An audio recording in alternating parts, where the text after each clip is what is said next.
안녕하세요. 산업시스템공학과 DTM 랩 RA 이영주입니다. 제가 오늘 리뷰할 논문은 A Study on Trend Analysis of Applicants Based on Patent Classification System입니다. Introduction, Related Work, Proposed Model, Experiment, Conclusion 순으로 진행하도록 하겠습니다. 많은 신기술들이 빠르게 나오고 있는 가운데 경쟁의성을 보존하고 혁신 경쟁력을 갖기 위해 많은 사람들이 지식자산권 획득에 노력을 기울이고 있습니다. 이에 따라 매년 특허 취득 건수가 많이 증가하고 있으며 그로 인해 발전된 기술의 사회적이고 경제적인 파급 효과도 함께 증가하고 있습니다. 사람들은 더 가치 있는 기술은 무엇인가 라는 의문을 가지고 기존 기술을 평가하는 데 집중하고 있습니다. 그리고 그중 기존의 특허 분석 연구는 기존 특허로부터 파생된 기술 중 핵심 기술을 발견하거나 특정 기술에 대한 트렌드 변화를 분석하는 데 초점을 맞추고 있을 뿐 이러한 핵심 기술을 개발하는 출원인에 대한 분석이 부족합니다. 이 논문에서는 그래서 국제특허 분류인 IPC와 협력특허 분류인 CPC를 이용해 출원인의 기술 발명을 분석하는 모델을 제안합니다. 제안된 모델은 출원인의 공통 발명 패턴을 추출하여 출원인을 분석하고 그들의 혁신적인 패턴의 변화를 추적하는 데 사용하고자 합니다. 본격적인 모델에 대한 설명에 들어가기에 앞서 본 연구에 기반이 되는 중요한 특허 문서 IPC, CPC에 대한 내용을 짚고 넘어가도록 하겠습니다.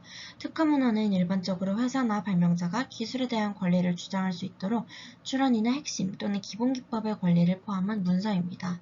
특허 문서에 명시된 용어를 자연어 혹은 텍스트 마이닝 기술을 활용하여 처리하는 게 기존 연구들의 진행 방식입니다. 그러나 특허는 기술의 권리에 대한 창의성과 신규성을 보장하기 때문에 새로 정의된 용어를 사용하기도 해 특허에서 기술 용어를 검색하면 회수율이 낮아진다는 단점이 존재합니다.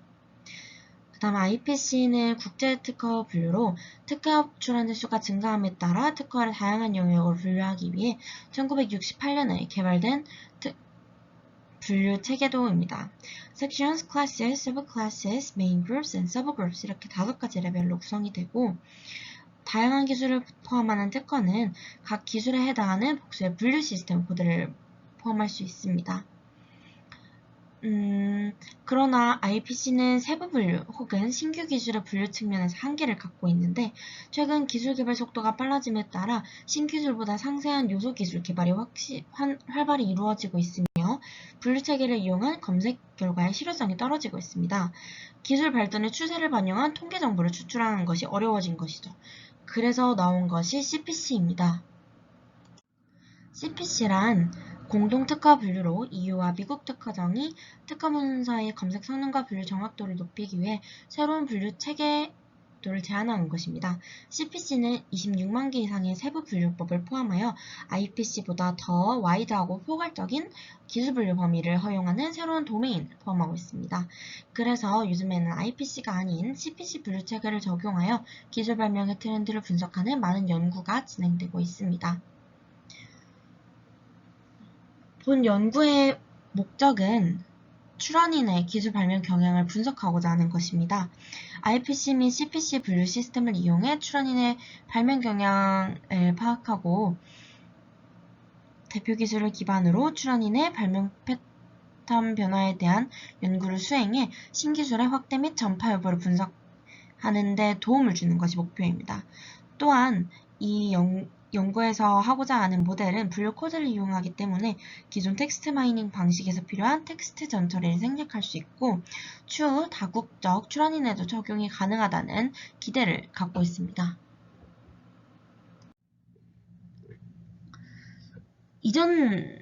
기존의 특허 분석과 관련된 연구들은 특허 문서의 구조적 특징을 이용한 분석 방법, 특허 문서에 명시된 기술 용어 분석 방법 이렇게 크게 두 가지로 나뉜다고 볼 수 있는데요. 텍스트 마이닝 기법으로 경쟁사의 기술 개발을 파악하고 향후 발전 방향을 선정하기 위해 특정 기술 분야 상위 5개 기업의 세부 기술 개발 동향을 분석한 이 논문 또한 위와 같이 분류되는 연구라고 할 수 있습니다. 기존의 연구들은 특허 문서에 포함된 기술에 초점을 맞춰 기술 검색 정확도 향상과 기술 동향 분석에 초점을 많이 맞추고 있는데, 기술 발명을 주도하는 출원인에 대한 분석이 필요하다는 것이 이 논문의 논점입니다. 출원인은 기존의 일부 요소를 활용하여 신기술을 발명하거나 새로운 더 가치 있는 기술을 발명해낼 수 있는 사람입니다. 그래서 본 연구는 특허 분류 체계를 기반으로 출원인의 기술 발명 경향을 분석하고 기존 텍스트 마이닝 방식으로 인한 문제점을 보완하는 방법을 제안하고자 했습니다. 제안하고자 하는 모델에 대한 설명을 들어가겠습니다. 모델은 위와 같이 4단계로 이루어집니다. 첫 번째, 특허 데이터를 수집하여 원하는 정보를 추출합니다.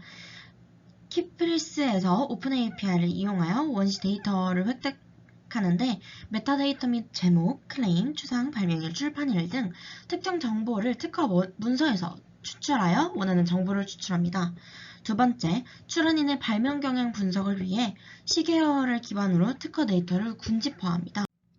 세 번째, 표 1과 같이 특허 분류 시스템의 트리 구조를 이용하여 각 특허의 구조를 작성하고 표 2와 같이 IPC 및 CPC 시스템을 이용하여 실험 데이터에서 공통 패턴을 추출합니다. 여기서 공통 패턴은 S, T, E, I입니다. 그리고 이게 그 특허 트리 구조이고요. 이거는 특허 분류 시스템의 sections, classes, subclasses, main group, subgroup, lower subgroup으로 나누어져 있는 특허 분류 체계입니다.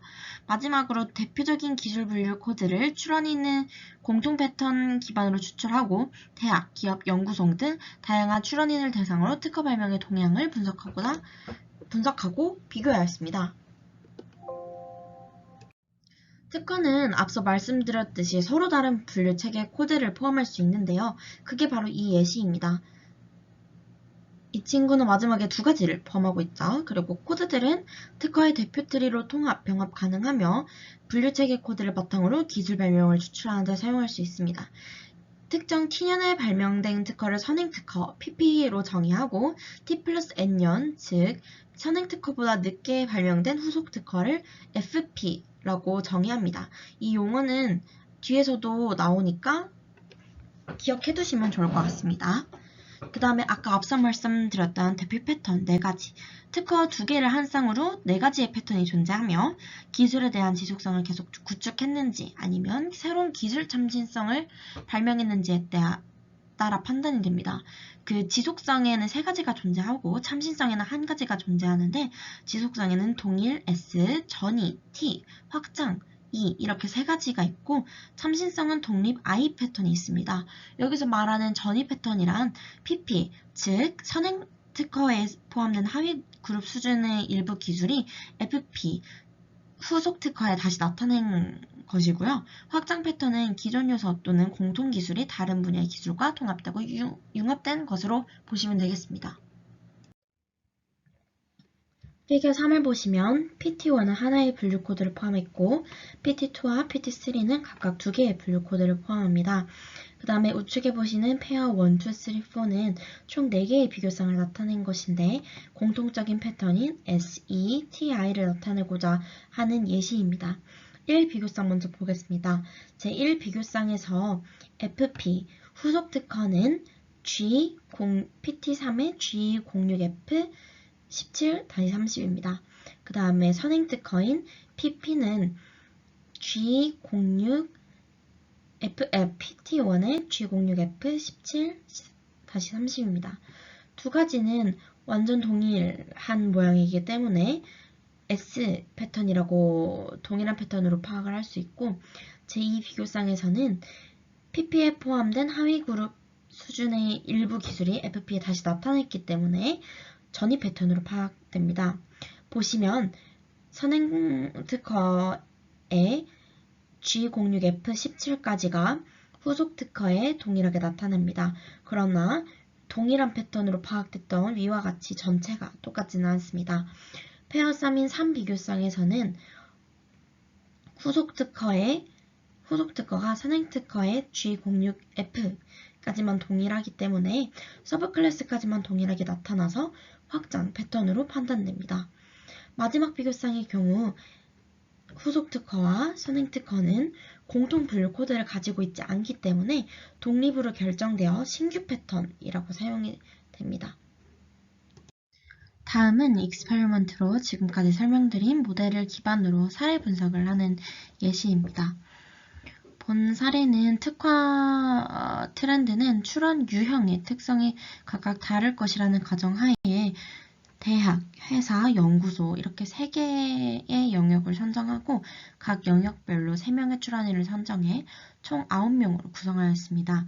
위에 보시는 I 3개가 연구소 3개, C 3개가 회사에서 3명, 그 다음에 여기 U3가 잘렸지만 U1, U2, U3 해가지고 유니버시티 대학에서 3명 선정하였습니다.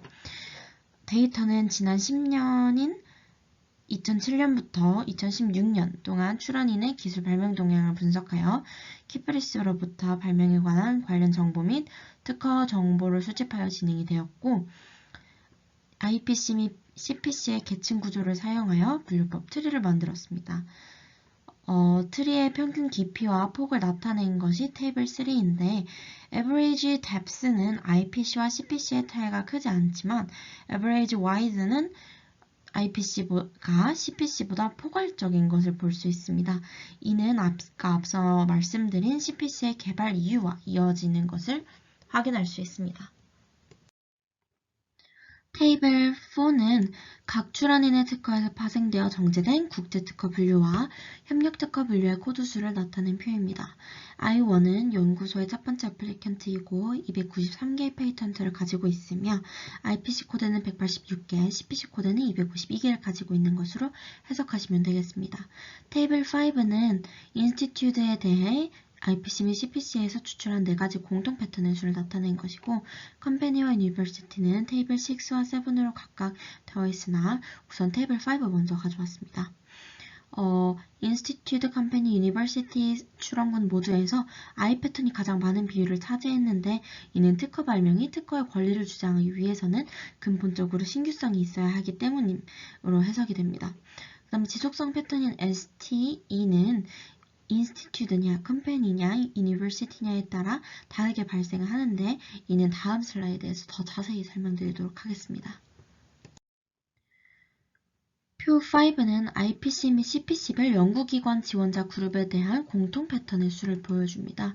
그 결과 E가 S와 T에 비해 상대적으로 발생률이 높음을 알 수 있는데 기존의 발명 특허를 서로 다른 영역으로 적용 및 확장할 발명이 이루어졌음을 확인할 수 있습니다. 표 6은 회사 그룹의 실험 결과를 보여줍니다. 회사 지원자의 경우 연구기관 그룹과 마찬가지로 이 패턴이 I 다음으로 가장 높은 빈도로 나타났으며 나머지 지속성 패턴 중 S가 T보다 높은 빈도로 나타났습니다. 연구기관보다 연구 그룹보다 더 많은 S 패턴을 가지고 있는데 이는 연구기관보다 기업들이 기술 개발에 더 집중했다고 해석이 가능할 수 있습니다. 그 다음에 표 7은 유니버시티의 출원인에 대한 표입니다. I 패턴이 연구기관 기업보다 훨씬 많은 평균 97%나 차지를 하고 있고요. 연구기관과 마찬가지로 I 다음으로는 E, T, S 순으로 큰 패턴이 나타나기 때문에 연구기관과 마찬가지로 R&D 연구에 집중하는 것으로 해석할 수 있습니다. 테이블 8은 출원인의 대표적인 기술 분야에 대한 발명 경향의 변화를 추적하기 위한 표로 지속성 패턴 S, T, E에 의해 추출된 대표적인 기술 분류 코드를 보여줍니다. 여기서 대표적인 기술 분류 코드란 각 패턴 S, T, E에서 가장 높은 빈도로 나타났던 코드입니다. 테이블 8의 대표 기술 분류 코드에 대한 출원인의 발명 경향은 3가지로 정리할 수 있습니다. 기술 코드가 분류 체계에서 동일 분야에 속하는 경우와 대표 기술 코드가 동일한 경우, 대표 기술 코드가 IPC와 CPC의 다른 분야에 속하는 경우, 대표 기술 코드가 IPC와 CPC에서 모두 같은 분야에 속하지만 CPC에서 더 구체적인 경우가 3번째입니다. 저는 사실 이 3가지의 발명 경향을 구분하는 것이 좀 어려워서 처음에 오류가 있었습니다. 그래서 지금 말씀드리는 거에도 오류가 있을 수 있음을 먼저 말씀드립니다. 처음에는 I1이라는 출원인이 세 가지의 발명 경향 중 한 가지만 갖고 있을 것이라고 가정하고 본 논문을 읽었었는데 그렇게 하니까 뒷부분에서 오류가 생겨서 각 출원인마다 S, T, E 각 패턴별로 하나의 발명 경향이 나타난다고 해석해야 맞는 것 같습니다. 그리고 제가 이 부분에서 겪었던 어려운 점이 하나 더 있었는데 I2의 same as 부분을 보시면 IPC와 CPC 코드의 생김새가 완전히 다릅니다. 그래서 처음엔 다른 분야에 속하는 경우라고 해석을 했었는데 뒤에서 더 구체적이게 해석을 한 결과 더 구체적인 경우 CPC에서 더 구체적으로 나타나는 경우로 판별이 났었습니다. 그래서 IPC와 CPC의 분류코드 모양만으로 판단하기보다는 분류코드의 이름, 내용까지 고려해야 완전히 해석이 가능할 것 같고 더 자세한 분석은 다음 슬라이드에서 진행하도록 하겠습니다. 피겨 4는 연구기관의 출원인인 I1의 IPC와 CPC의 대표 기술 코드와 그에 대한 STE의 패턴을 각각 나타낸 것입니다. I1의 경우 STE 패턴에 대해 IPC와 CPC 대표 코드가 모두 G06F17/30으로 같으므로 STE 모두 정보검색 분야의 기술 발명을 지속하고 있다고 해석이 가능합니다. Figure 5는 연구기관의 출원인인 I2의 IPC와 CPC의 대표 기술 코드와 그에 대한 STE 패턴을 나타낸 것입니다.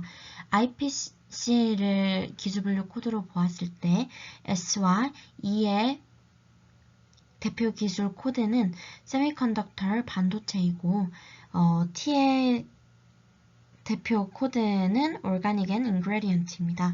그 다음에 CPC를 기술 분류 체계로 봤을 때 S 패턴의 대표적인 기술 코드는 Rare Earth Metals고 E 패턴은 세미컨덕터로 반도체입니다. 그래서 CPC 분류 시스템은 IPC 분류 시스템보다 더 상세한 기술 코드를 나타내 CPC 기반 대표 기술 코드는 I2의 출원인이 히토류 금속과 관련한 기술 발명에 집중하였음을 알 수 있습니다. 피겨 6는 유니버시티 그룹 중 하나인 U3의 기술 발명 경향입니다.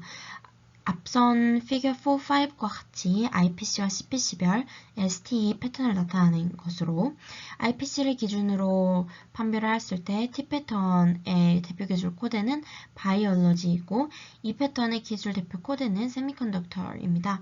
그 다음에 CPC를 기준으로 봤을 때 T 패턴의 대표 기술 코드는 네트워크 어서라이제이션이고 E 패턴의 대표 기술 코드는 세미컨덕터입니다.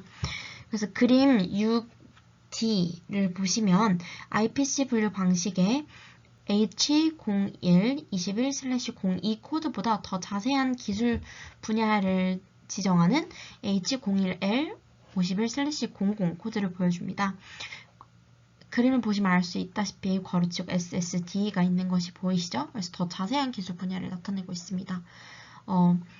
그렇게 익스펜션 2는 더 자세한 기술 분류 코드로 바뀌는 것을 볼 수 있고 T 패턴을 보시면 대표 기술이 G01N33/53 생물학에서 H04L932 네트워크로 바뀐 것으로 해석이 가능합니다. 왜냐면 IPC에서는 바이올로지였지만 CPC에서는 트랜잭션이 그 네트워크를 지칭하고 있기 때문에 U3의 트랜지션은 변화한 것으로 해석하면 되겠습니다. 피겨 7은 컴퍼니 그룹 중 하나인 C2의 기술 발명 경향을 나타내는 그림입니다. IPC 시스템에서 G06Q50/10과 G06F9/44가 대표적인 기술 코드로 도출되었는데 50/10에는 S와 T 패턴이 도출되었고 9/44에는 E 패턴이 도출되었습니다. IPC로 해석하면 서비스 분야의 기술 발명이 2009년 최고점을 보였었으나 이후 점차 감소하나 CPC를 기반으로 해석하면 2009년부터 G06F17/30 기술정보 분야에서 지속적으로 증가함을 나타냅니다. 그러니 즉 S패턴이 IPC 코드에서는 서비스 분야가 감소를 하나 CPC 코드에서는 그 정보기술 분야에서 증가한다는 거죠. 그래서 S패턴 기반의 대표 기술 코드를 통해 발명 경향이 서비스 기술에서 정보 검색 기술로 변화했음을 알 수 있습니다. 그리고 서비스 기술 분야에서는 교통과 관광 분야에서보다 상세한 기술 발명이 이루어진 것을 볼 수 있습니다. 마지막으로 컨클루션입니다. 본 연구는 공통 발명 패턴을 정의하고 출원인의 대표적인 기술 분야를 추출하여 출원인 그룹별 기술 발명 동향을 비교 분석하는 것을 목표로 잡았었습니다. 컴퍼니, 유니버시티, 인스티튜트별로 공통적인 특징을 갖고 있음을 확인하였고 출원인 개개인의 고유한 특성도 추출하였습니다. 본 연구의 기여점은 기존 기술이 새로운 특허 발명에 어떻게 기여했는지 분석할 수 있도록 도왔고 이전 연구들과 달리 텍스트 전 처리를 줄일 수 있었으며 글로벌 특허에도 동일하게 적용될 수 있기 때문에 특정 도메인별, 국가별 발명의 동향도 도출하고 비교할 수 있는 것을 기대할 수 있습니다. 감사합니다.